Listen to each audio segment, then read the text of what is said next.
Good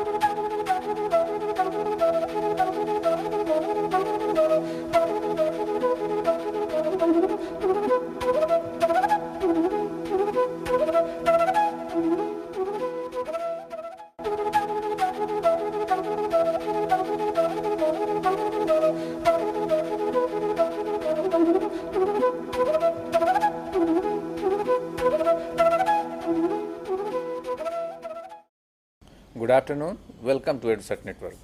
Friend, as you know, we are discussing research method and methodology. In the last two lectures, we discussed in the first introductory lecture, we tried to know how we formulate any problem and how we follow a procedure of research. Then we talked about qualitative method and primarily content analysis. Today we will move further and we will try to understand the interpretive method of qualitative research, and we'll try to understand the different aspect of it, like theoretical tradition and how it is used as a tool in the research method. So, and for discussion on this very topic, we have in the studio the same resource person, Dr. Satish Jha. He teaches political science in Delhi University, and he has interest in comparative politics and inner politics, and also teaches research methods and contribute regularly on different national and international journals. So I think his knowledge and experience will help us to understand this method of research in a new way, and will give insights. So on your behalf, I welcome him. Welcome. Thank you, Mr. Ramarendra. In fact, I will continue from where I had left yesterday while discussing this qualitative research method in social science. In fact, the first part was dedicated to the content analysis, whereas the second part which I am taking up today is about interpretative method in social science research. Now, the second part, that is interpretative method in social science research, is very important, technique or method in social science research, and because as I mentioned earlier also in yesterday's lecture, that social science deals with human beings and society, and therefore a lot of values, lot of subjective considerations enter into the entire framework. Now, since social science deals with values and subjective dispositions of human beings, who are the main unit of analysis, therefore this interpretation is on the one hand difficult, but on the other hand is also indispensable, because unless you interpret the things, because it can't be handled the same way as a research material is handled in natural science. So, therefore, because the unit of analysis changes from natural science to social science, therefore, the technique also has to be different, and interpretation therefore in social science is very significant, that how a researcher interprets the data. And here in the case of social science, the data are mostly coming from society, and society means human beings, I mean their interactions, their actions and so on and so forth.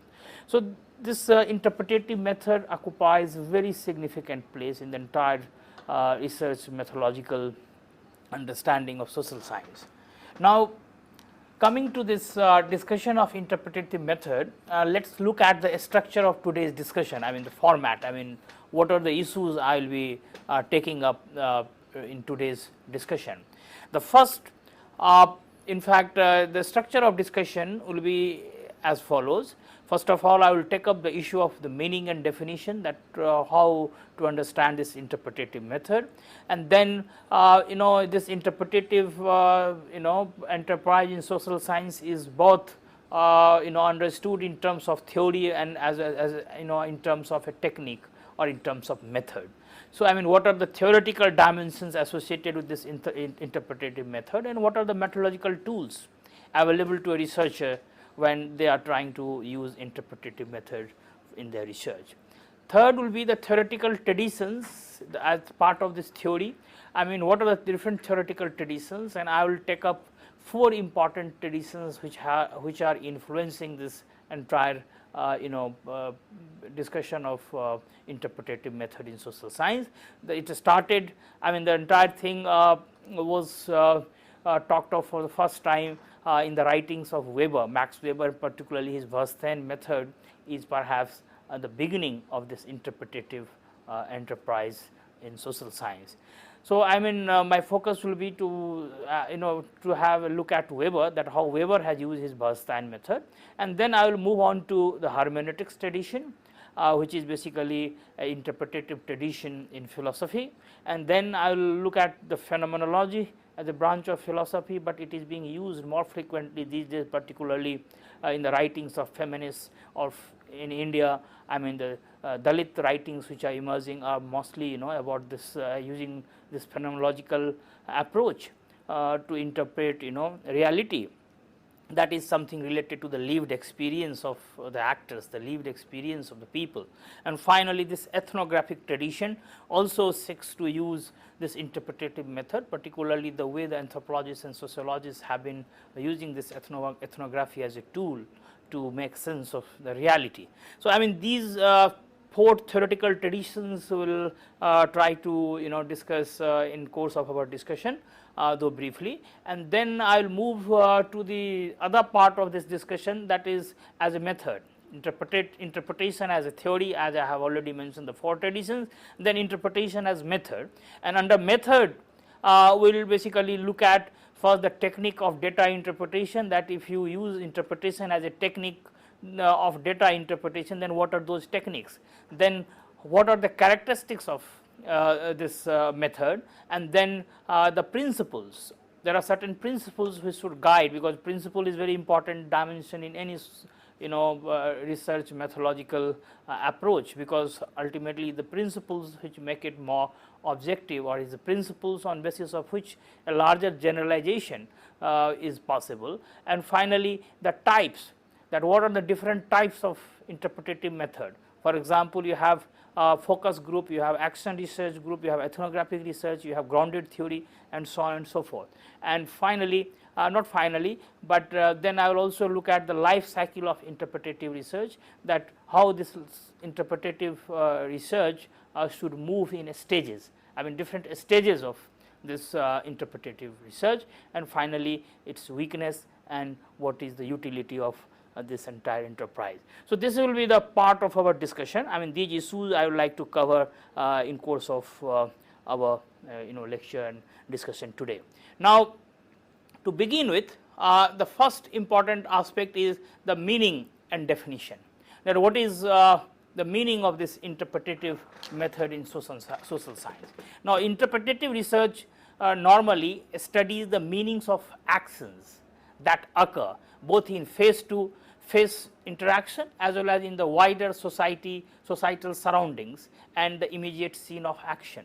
So, basically it is primarily concerned with the meanings, particularly those meanings which are basically which occur in course of an action. That action can be individual, that action can be societal, and therefore what happens that for this interpretative method in social science, the unit of analysis becomes both text and context, but at the same time not only text and the context in which the actions are basically located, but also the oral communication is also equally important, because this is how people try to interpret the larger context of action. So, I mean in terms of the individual and group activities in society, what happens that the text which is created, sometimes it may be form of a written text, sometimes the action itself becomes a text, but at the same time not only text but the context in which that text originates, in the action originates, or a written communication or written exchange occurs, even that context is equally important. So, text as well as context, but at the same time it is not only limited to text and context, but also the oral part of it, that which is captured in course of this research. Now, for capturing this oral part, of course there are other ways to do it. In fact, this ethnography is perhaps one important tool through which this dimension is captured, this dimension of reality is captured and then subjected to interpretation. So, I mean this is broadly one can say that these are the the meanings of interpretative research in social science. Now, this interpretative research in fact starts with certain presumptions, and those presumptions are that access to reality, whether the reality is given out there or it is socially constructed, is only possible through languages, the social constructions, possible through social constructions. I mean this researcher can reach out or access the reality only through a social construct, and that construct could be in form of language, could be in form of the consciousness of individuals, or in terms of the shared meanings which are basically in existence in society. So, I mean this social construction is very important, and then how this social construction is to be interpreted is perhaps one of the challenges of social science, and therefore interpretative method becomes very important, because this is the only method which tries to go beneath the apparent or the appearance or expressed meaning, and tries to unearth the latent dimension of the social construction. And this entire attempt to unearth this latent dimension perhaps is at the heart of this enterprise called interpretative method in social science. Now, interpretative studies generally attempt to understand phenomena through the meanings that the people assign to them, not the meanings which are basically imputed or the meanings which are loaded by the researchers. But normally the social science research tries to capture those meanings which are basically the meanings of the people in action, the meanings of the actors in action. So, how to capture that meaning and how to be truthful to that meaning, I mean that is perhaps the bigger challenge, because meanings can be interpreted subjectively, and therefore, it is always possible that one can have his own biases or her own biases or prejudices, but how to capture those meanings in totality A, and number the next, that those meanings are not distorted, they come in the same form, they are captured in the same form without imputing any meanings from the outside, particularly the meanings of the researcher. So, I mean that is why this refinement in the technique is very important, therefore, this theoretical tradition is very important to approach and to handle this entire technique of interpretative method. Now, coming to this definition of interpretative method in social science, there are many, but I mean there are few definitions which need our attention. The one is by Orlikowski and Barodi, given 1991, and they define this method as interpretative studies assume that people create and associate their own subjective and intersubjective meanings as they interact with the world around them. They also say that interpretative researchers thus attempt to understand phenomena through accessing the meanings participant assign to them. So, I mean this is one definition, that how people assign meanings to them and how the researcher try to access those meanings in totality and purity.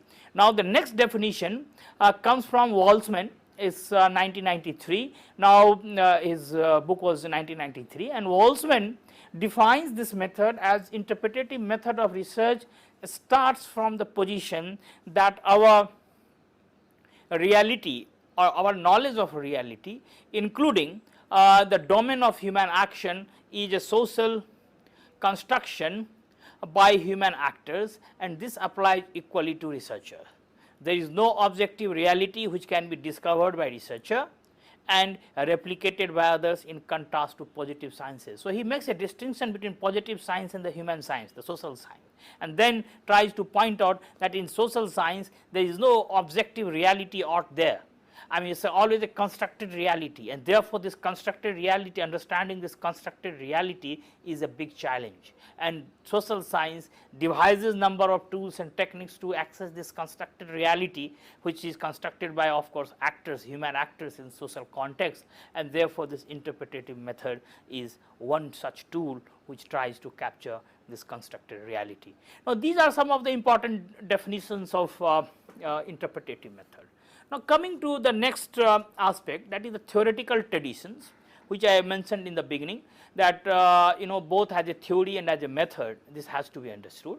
As a theory, it is important because it is only theoretical resources which enable this entire business of interpretative method in social science to move forward and to refine the techniques which are used to basically further the entire enterprise in a manner where they try to capture the reality in fullness, and also they try to be truthful to the meanings of the actors in society, individuals in society.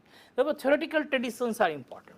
Now, as I mentioned that the most important contribution in terms of the theory goes to Max Weber, the sociologist, the German sociologist. Weber, along with Durkheim and Karl Marx, the pioneers in terms of the sociological understanding of a reality in society. Now, Weber, unlike Durkheim and Marx, laid foundation for altogether different understanding of society, whereas Marx and Durkheim were basically working with understanding which was more or less based on a cause effect relationship, one can say the causal model.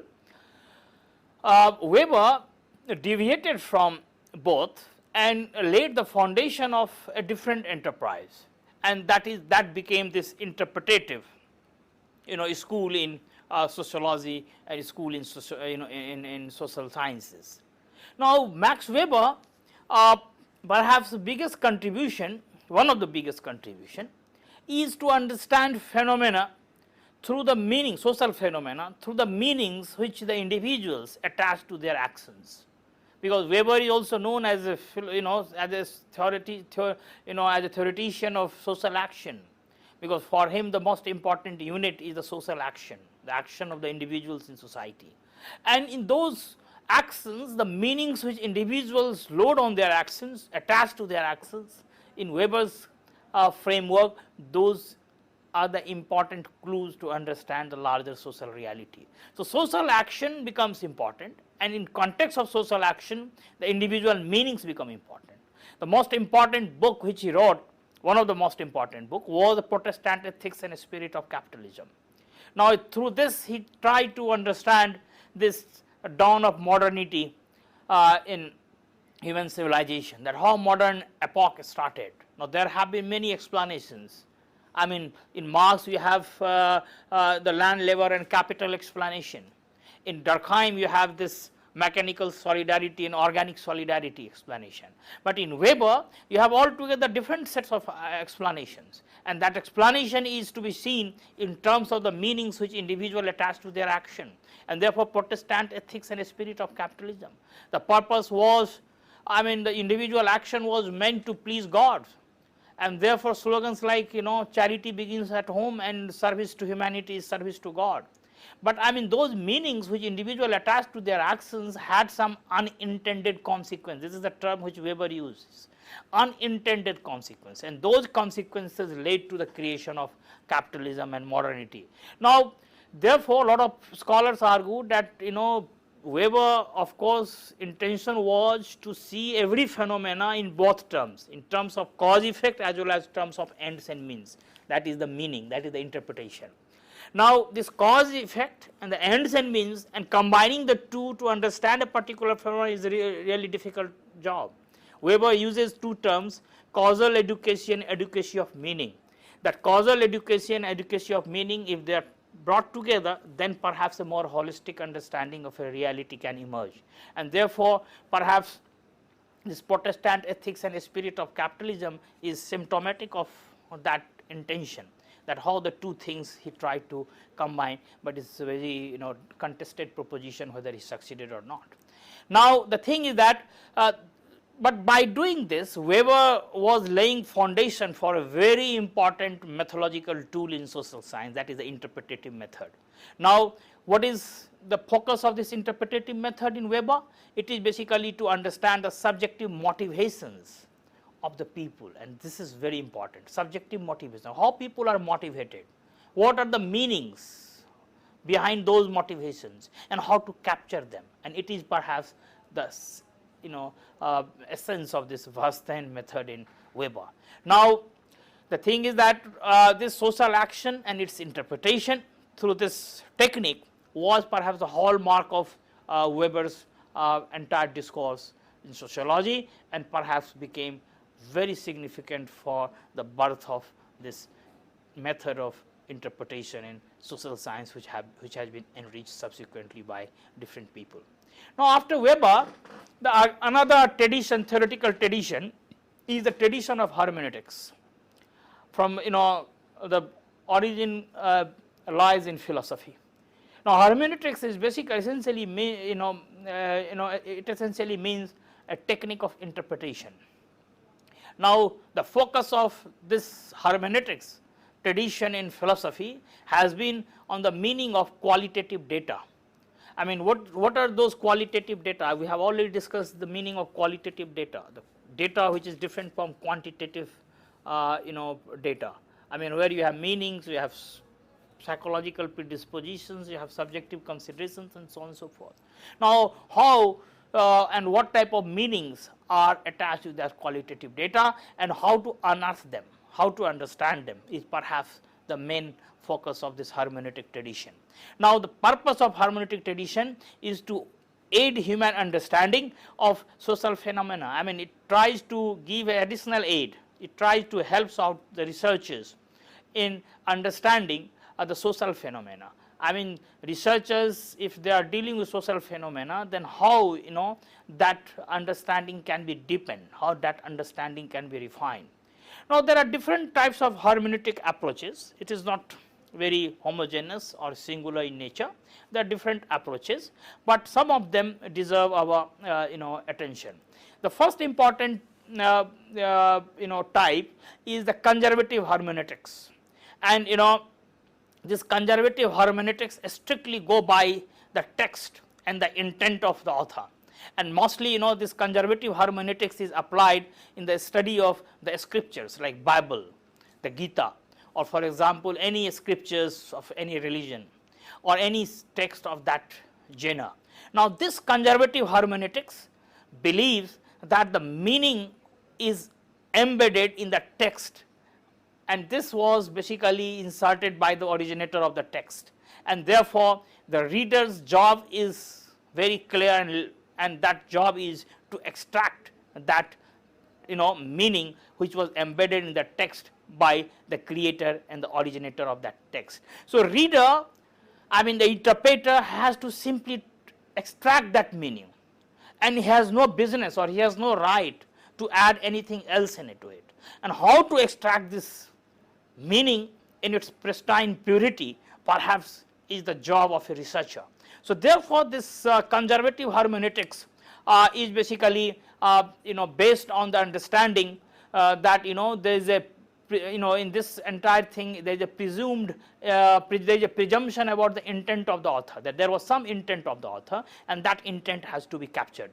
Now, truth is defined in terms of the correspondence between interpreter's appreciation and the text meaning. There are two units. One is the interpreter's appreciation of the meaning, and another is the text's own meaning, which is hidden, which is embedded, and therefore there has to be as much correspondence as possible, and that is the only way truth can be discovered from a text. So, I mean, this is a conservative interpretation. Now, in this tradition, the reader is obligated to research the historical, the cultural, and the lingual context under which the text was created, and therefore the background of the originator, the background of the creator of the text becomes very important. So, this is something which is known as a conservative hermeneutics. The next tradition of hermeneutics is the critical hermeneutics. The critical hermeneutics believes that both the originator was biased due to his social, economic, and political factors, that the presentation of reality in a text by the originator was also not free from biases and prejudices, and there were many biases and prejudices which were impinging on him or her I mean, those prejudices could have emerged from his social background, could have emerged from his economic or her economic background, from political considerations. Therefore, there is a presumption that there is a bias in the text, but at the same time the reader is not also absolved from the biases. There is also assumption that the reader also has certain biases, and in this context this critical hermeneutics believe that the reader cannot fully appreciate the set of constants and the biases under which the text was being created, in which the originator of the text was placed, and therefore the reader is obligated to be skeptical about the constants and biases. One cannot take anything for granted, but skepticism is the key of the entire thing, that one has to be skeptical about the entire thing, about the biases. It has to be subjected to skepticism in the sense that you cannot take anything for granted, you cannot take the presentation as truth, but it has to be subjected to a rigorous scrutiny, because there are biases and prejudices on both sides. So, this is the critical hermeneutics. Now, a lot of people associate Habermas and his entire enterprise in contemporary times with this critical hermeneutics. Now, the third is the dialogical hermeneutics. This dialogical hermeneutics in fact gives much utmost importance to language, to the expressed language, or one can say the spoken part, not the written part, but the spoken parts. And this dialogical hermeneutics argues that language may express the experience, because language is a tool through which people express their experiences, but sometimes language may itself be experience. So, therefore, instead of using language as a tool, language should be also used as a subject of analysis, because language embodies essential reality, and therefore, the language may itself be the experience, and the language can therefore be made the unit of analysis.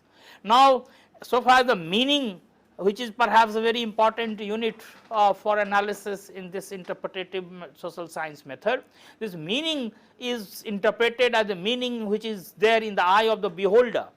In fact, beholder, I mean those who are witnessing it, those who are seeing it, the meaning in fact is basically dependent on their perception, and therefore it is considered conditioned by the significance that beholder ascribes to a text. So, entire thing, the focus shifts from the text to the reader, is a reader which is basically put in the position of primacy in this dialogical hermeneutics. Now, in fact this dialogical hermeneutics has been used by number of philosophical philosophers and philosophical schools, but I mean in recent times Gadamer perhaps is one of the important proponent of this dialogical hermeneutics. Now, the reader, it is believed in this tradition, that cannot transcend their own biases in order to comprehend the text as it was created, and therefore this dialogical hermeneutics tries to totally differ from the earlier to the critical and the conservative.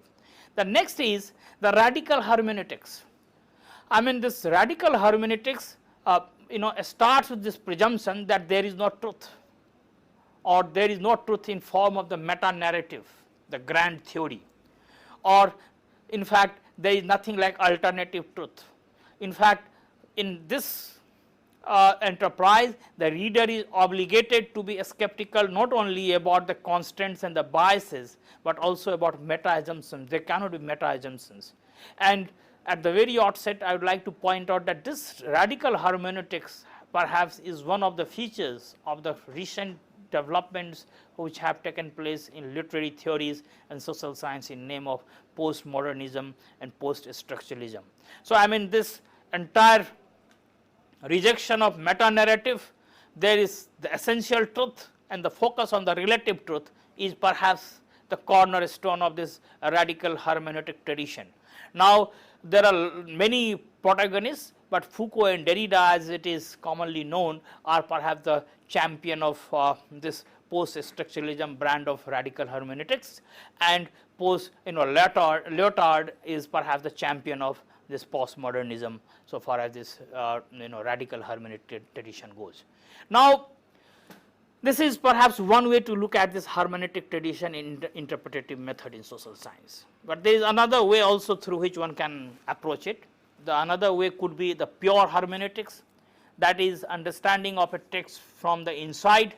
Now, text is out there and one has to, that has to be investigated. There is nothing outside the text, everything inside text, as we mentioned something very similar in this conservative hermeneutic tradition. Then there is a postmodern. I mean, there is no objective or true meaning of a text, everything is relative, everything is contingent, and therefore this contingency and relativity have to be kept in, have to be foregrounded in this entire business. Now, the third could be the critical. Third is the critical hermeneutics, I mean other way of looking at pure, postmodern, and then critical. The critical is it occupies a middle position between the two, the pure and the postmodern, and it basically interpreter is given a very important job, the very important task of judging between alternative explanations. They should not, they are advised not to buy any argument or any explanation without some skepticism. So, I mean neither it goes for pure relativism or postmodernism or pure essentialism of the first one, that pure hermeneutics, rather it moves or settles between essentialism and relativism using the critical or criticality, or one can say the critical analysis in social science. So, this is all about hermeneutic tradition so far as the theory of interpretation goes. There is another, but before I move on to this phenomenology, I would like to mention that there are some concepts in this hermeneutic tradition of interpretation which are very important for understanding this school of thought. The first is historicity, that human beings are their own history. They basically, the human beings are not only human beings, but they also represent a history in them, and therefore they are the product of the historical circumstances, and those circumstances have to be understood. Then next is the hermeneutic cycle, that apart from historicity there is a hermeneutic cycle, and hermeneutic cycle means one should try to understand the whole from the preconception about the meanings of the part, the whole part relationship, that the whole represents the parts, but parts are equally important. So, there is a hermeneutic cycle that for understanding meaning in totality one has to take into account both the parts as well as whole. And then third is the prejudice, the space or the place of the prejudice in the entire research, and it is believed that there has to be a distinction between true prejudice and the false prejudice. Prejudice is not ruled out, but the nature of prejudice may be different. There may be true prejudice, there may be the false prejudice. So, one has to be aware about this distinction. The next is authorization, and perhaps this is very significant because particularly it applies to the conservative and the pure. Now, the verbal written text once written and the meanings once inscribed in it, they have their own life cycle, they have their own life, and that life becomes autonomous, that text becomes autonomous and has an objective existence outside the author. So, there is a distinction between author of the text, and the text once is created, it becomes totally autonomous, and that autonomy should be respected. So, this authorization, I mean that is why we saw that how conservative hermeneutics, when doing a study of scriptures, believe that there is a meaning hidden there, and your job is very limited to unearth that meaning, nothing beyond this. So, authorization. The next is distanciation, because it is understood that normally interpretation is done except ethnography in on a unit of analysis which is far removed from you in terms of time and space. So, there is a distance which separates the interpreter in terms of time and space, in fact separates with the text, the separate with the author, and also it separates with the circumstances. So, this separation, distanciation is there, and then therefore, this interpretation is more challenging, and therefore, that has to be understood and that has to be respected. The finally is engagement, that there are two horizons, the horizon of the author and the horizon of the reader, because there are two circumstances under which the author was located, under which the reader is located. Now, how to have a perspective of the author, his creation, that is text, and to be truthful to that is really a challenge. And recently the Gadamer, through his theory of the fusion of horizon, is basically hinting at this, that how the two horizons can be fused, and when the two horizons get fused, then perhaps the true meaning of a phenomena is basically unearthed and understood. Now, this is how the hermeneutic tradition of interpretation moves. The next theoretical inspiration has been phenomenology. Now, this phenomenology again has its origin in philosophy, but is influencing in a big way in the social sciences so far as this interpretation is concerned, interpretative technique is concerned. And recently this phenomenology is perhaps one of the most important source of inspiration on the feminist writings which are existing in the West as well as in India. And this phenomenology is also influencing in a big way the Dalit writings which are emerging in India. Basically this phenomenology has created a situation where a new discourse has emerged, the discourse of experiential epistemology, that the theory of knowledge is essentially rooted in experience. It is the experience which is ultimate truth, and that perhaps represents the reality, and how to capture that experience perhaps is the main challenge before the social science. So, this phenomenology originating in philosophy, but coming to social science in a big way, and recently we have seen that how this phenomenology has started setting the terms of discourse for the feminists, the Dalits, and the so on and so forth, so far as the social science is concerned. Now, phenomenology as a method has certain components. The first is that it is a subjective experience of the individuals or groups, that people live in society, but in course of that living they experience certain reality. Now, this experience is subjective, not objective. This is not something out there which is to be captured through tools of statistical method or mathematical equations or positivist techniques. In fact, this subjective experience of the individual and group is something which is unique to society and is unique to social science. Therefore, how to deal with this subjective experience? Now, apart from this, there is another question which is posed by phenomenology, that there is a essence of the shared experience, that every shared experience in society which is shared among people, the groups, in interaction with each other, there is essence behind this shared experience. It does not reject essence, but the only thing is that it also believes that that essence can be narrated. Now, who will narrate it? This is a problem for social science research. One is that this essence can be narrated by anyone who observes it, either through participation or through observation. But another is that no, it can be narrated in fullness, or it can be narrated authoritatively by only those who have experienced it. So, I think this narration of this experience is perhaps very important dilemma of social science research today so far interpretation is concerned, and the phenomenology brings this to the forefront. Once the reality is understood in terms of experience, and then there is essence of this experience, and then there is a possibility of narration of that experience. But the thing is that who will narrate this experience, and here the problem starts. This phenomenology in social science, one branch would say, particularly the Dalit discourse says that no, this essence is lying behind this experience can be narrated by only the victims of that experience, or the recipients of that experience, or the participant of that experience, not outsider, even if the tools are highly refined in their hands. So, this is another thing. The next is this experiential reality, the reality which exists at the level of experience is totally true. Now, there is a whole debate between ideology and science, that how one can say that this experiential reality, the reality which exists at the level of experience is truth, how one can assign a position of scientificity to it, and what are the ideological components. Ideological means biases, his prejudices, his own twist of the twisting of the entire reality. Those ideological component and scientific component, how this component can be differentiated.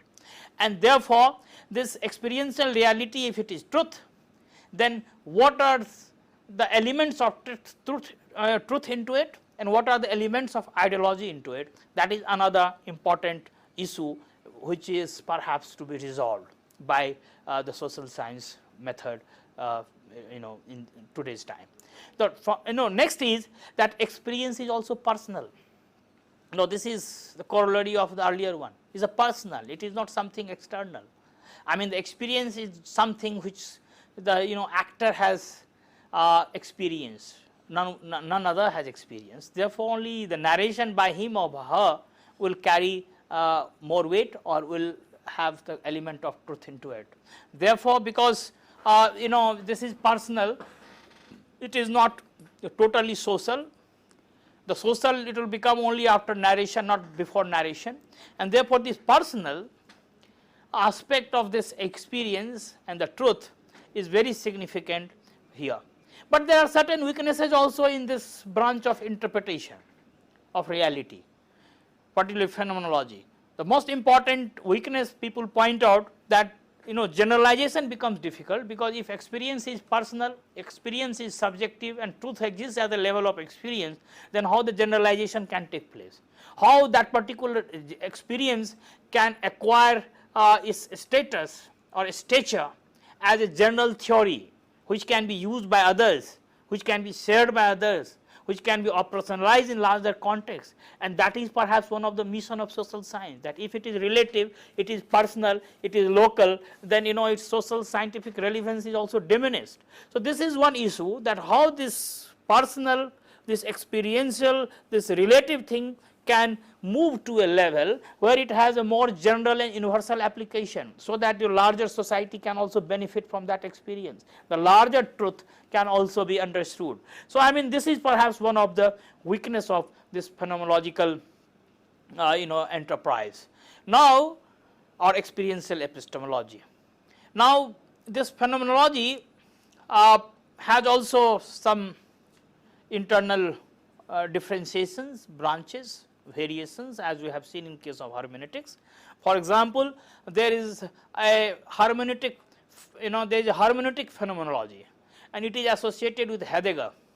Now, in this hermeneutic phenomenology, the argument is that an effort to get beneath the subjective experience and find genuine and objective nature of things. Now, effort to get beneath the subjective experience, I mean, the latent meaning behind the experience is sought to be unearthed. So, something very interpretative, and therefore, it is called hermeneutic phenomenology. Now, focus in this hermeneutic phenomenology is on relationship between event, the person, and then the attempt is made to see that how meaning is formed in that relationship. The meaning is important, interpretation of that meaning is important, and the meaning which is hidden, not apparent, and therefore, there is a possibility of endless interpretations according to this hermeneutic phenomenology. The next is existential phenomenology, and this is perhaps most popular these days so far as this feminist and the Dalit writings and the Dalit discourse is concerned. This existential phenomenology is basically associated with Ponty, Merleau-Ponty, and Sartre, Jean Paul Sartre. Now, this existential phenomenology rejects basically the Husserl, who is another philosopher which has handled this question of phenomenology. Now, rejects Husserl's belief of transcendence and transcendence, and embraces the lived experience, that one cannot transcend the experience and find out the ultimate truth. The experience is the lived experience. One has to be continuously traveling with that lived experience, and that is concrete, and that is perhaps the truth. Now, this existential phenomenology tries to look at the truth at the level of existence of experience. Now, therefore, it describes everyday experience as perceived by consciousness of individual, that it is not a experience, occasional or episodic experience, but everyday experience. That everyday experience is important as perceived by the consciousness of individuals. So, I mean, it gets ingrained in the consciousness, and therefore, before it gets ingrained, it is easier to capture it at the level of experience. So, I mean, this existential phenomenology therefore says that reality exists at the level of everyday experience, and that everyday experience needs interpretation for understanding the reality.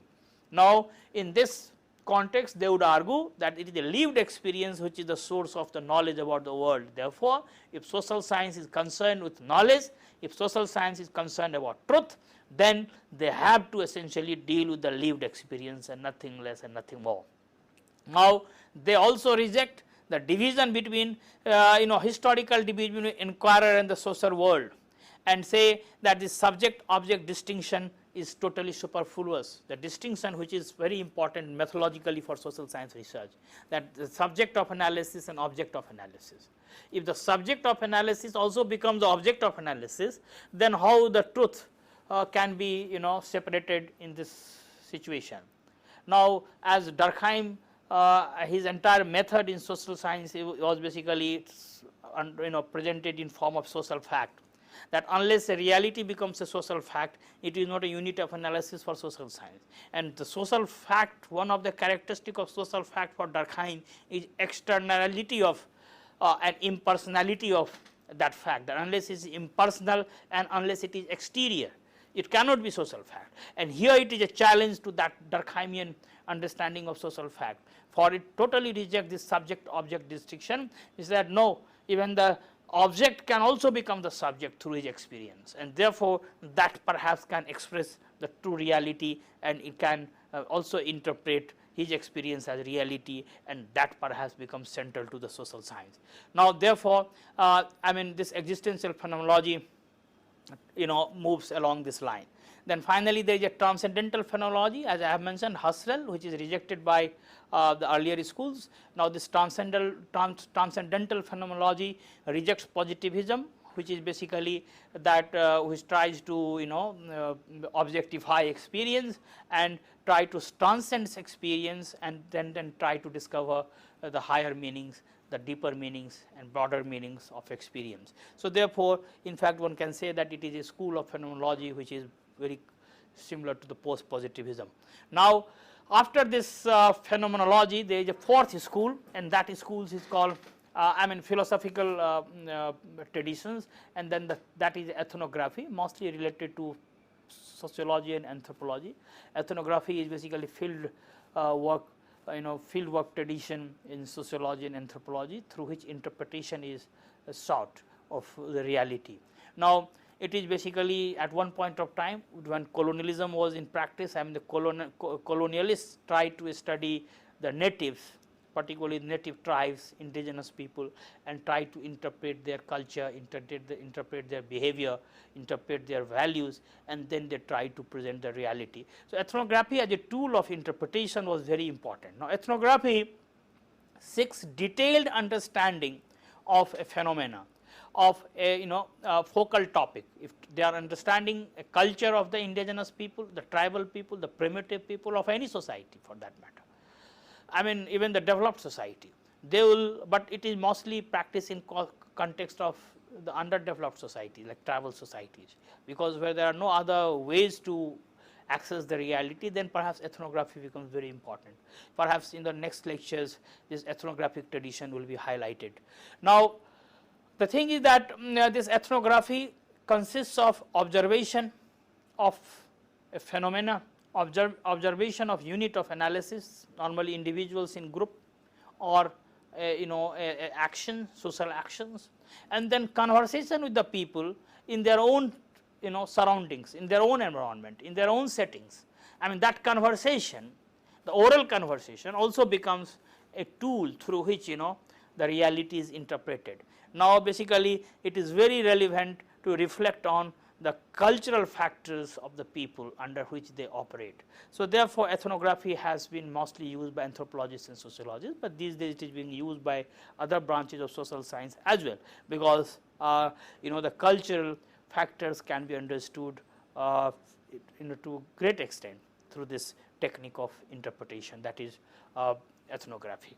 Now, after dealing with these traditions of interpretative method, now let us have a look at the techniques of interpretative research, that what are the different techniques of interpretative research. Now, the first is the focus group.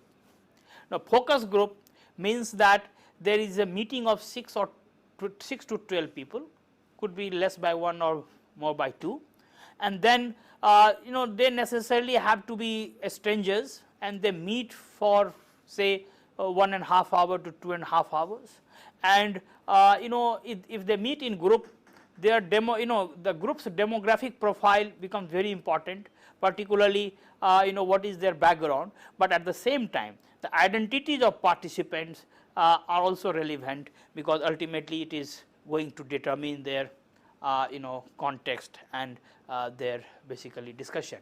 Now, the discussion focuses mostly on topic, but can range on many aspects of the same topic. I mean, it cannot be pre-given that this is the topic on only. I mean, it can range on number of topics, because that will perhaps increase the possibility of accessing the reality. Now, a record is also kept of the discussion. Now, as far as possible, the observer of this action should be outside the vision of participants, because the participants should not be aware that someone else is observing the activities, and this the observer should not participate, particularly keeping in mind that his participation or her participation may influence the discussion.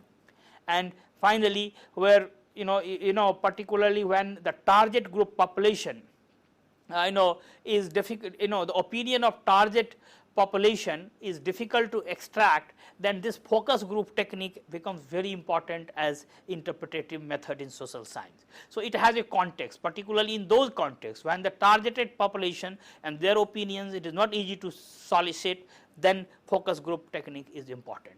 The next is action research. Now, action research, this study is conducted normally within a setting, that is an employee or a consultant working in an organization.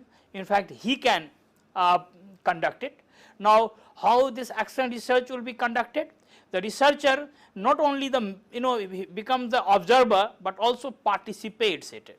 In the first, this focus group, the observer was not participating, but in action research, action group, the researcher is participating, and he participates as a change agent in relation to some intervention, that some intervention has taken from outside, and he participates to give this impression that he is agent of change, he is going to change it, or he is going to help them changing the situation. So, that way his participation or her participation adds meaning to it. And then what happened, that it achieves depth, including the appreciation of dialects, the context, and the tacit knowledge, which is basically hidden there in that action in a group within an organization. So, this action research as a tool of interpretation is also increasingly used by researchers in social science these days, particularly in managerial big corporations, big organizations or managerial settings. Now, the third is ethnographic research, which I have already discussed, that it is mostly anthropological, it is a tribal and primitive societies, and this is one technique. And next technique is a grounded theory. Now, grounded theory of interpretation, it is meant for extracting meaning from qualitative data collected in the field. In fact, when the researcher rushes to the field and collects certain data, then particularly collection of data through interview, through observation, through written questionnaire, through participant observation, and so on and so forth, those data in fact which are in qualitative in nature, for extracting a meaning or giving an interpretation, this grounded theory becomes important. Now, for grounded theory, what is required is a careful and substantial collection of data. The data, I mean the nature of data is very important, what type of data you have collected, and then there has to be a continuous reflection and self questioning of that data, because this is not a one time episodic thing, you have to be continuously subjecting that data to reflection and self questioning. And then what happened, that this reporting thing, and from the subject perspective, not the researcher perspective, the data about whom you have collected, from their perspective you have to continuously report it and narrate it, then only perhaps you will be able to extract the maximum truth from the reality through interpretation. Now, there are certain characteristics of these interpretative techniques. The first important characteristics is that researcher should completely immerse himself or herself in the context in which the research is being done. Then there is also a awareness of multiple perspectives, that the not one perspective, that different perspectives of the same thing, and therefore researchers should try to be conversant with those multiple perspectives.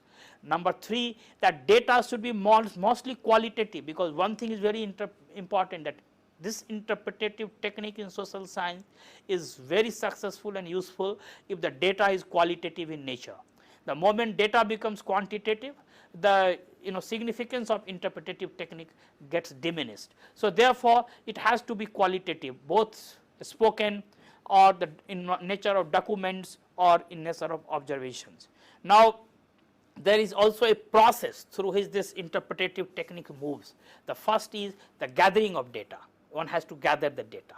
Next is extracting a theme from that data, and then finally postulate a generalization, that after extracting a theme you have to give a generalization that how this is to be interpreted, what are the general conclusions or inferences, and finally proper taxonomies are to be drawn.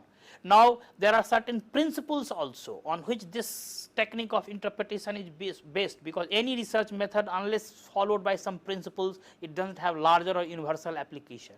So, there are certain principles. The first principle is that this interpretative, this interactive process should not be totally, not fully predeterminable. I mean, there has to be some flexibility, autonomy or dynamism in it. It cannot be totally predetermined. Number two, that meaning must be sought in a context, that meaning should not be totally liberated from its context, I mean removed from its context. So, meaning has to be seen in the context of the occurrence of that meaning, and then there is a possibility of multiple meanings, and there is I mean the attempt to accommodate multiple meanings should be there as a principle. And then there is that the theories need not to deal in falsification proposition as it is done in science, that there is a theory, there is a thesis, and it has to be falsified and then only the further growth of theory and knowledge. No, it should not be in terms of falsification, because here the job is to interpret. And finally, dependence on self knowledge and self skepticism are important, and at the same time it requires a kind of probing nature behind every conventions in society. One has to look for certain essential principles. There is a life cycle of this, that any interpretative method, if it is used in social science, it has to be number one, relevant, the researchers should review the relevant theory, that what are the relevant theories on interpretation. Number two, there has to be a definite research question, that this is a research question on which the researcher is going to use this interpretative method. Then he or she should determine and choose suitable research method out of the different which we have just now discussed for this interpretative method. Then, for example, the method could be experimental, observational, action research, case study, and so on and so forth. And then analysis using qualitative and quantitative method, but nonetheless the interpretation would be only in nature of qualitative. And then finally you have to give some theoretical suggestions by confirmation or contestation or extension of existing theories, that this is what has emerged out of this research. And finally you have to publish your conclusion. This is how this research methodological research methodology can contribute to social science. And finally, coming to weakness and utility, the most important weakness is that it is value loaded, it is subjective, and it is also believed to be relative, because after all it is interpretation, and we have discussed extensively that how interpretation is a subjective exercise.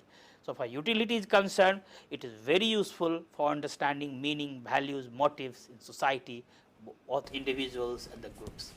I will stop here. Okay. So, as you said, how can we overcome such weaknesses when we apply? Yeah, I mean there are a number of ways through which we should try to overcome these weaknesses, because the first important precondition to overcome this weakness is to be aware about these things. That if researcher is aware that these things are naturally going to infiltrate into your research, the biases and biases and your prejudices.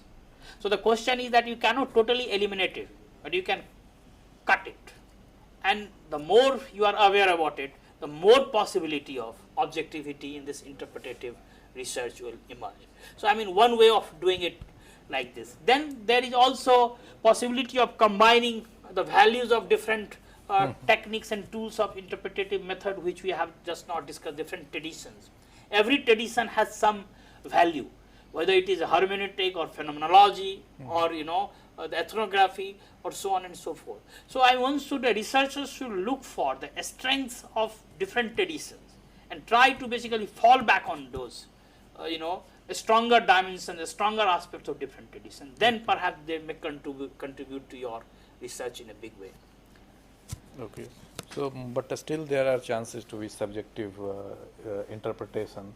So, only using different methods to overcome this, we can sort it out. Yeah, the possibility is there, because I mentioned in the very beginning that you cannot deny one thing, that after all social science is dealing with human society and human reality. I mean, the objectivity cannot be in terms of the natural science, the positive science. But here the mission should be that how can we move closer to truth. The more we move closer to truth, perhaps that will be the achievement of social science. Fine. Absolute truth is not possible. So, well friends, absolute truth is not possible, but we should try to find out the exact nature of the condition, only then we can do justice with the research. So, with this word we conclude the lecture, and I thank all of you for watching lecture. On your behalf, I thank Dr. Satish Jha for giving such a wonderful lecture. Thank you very much.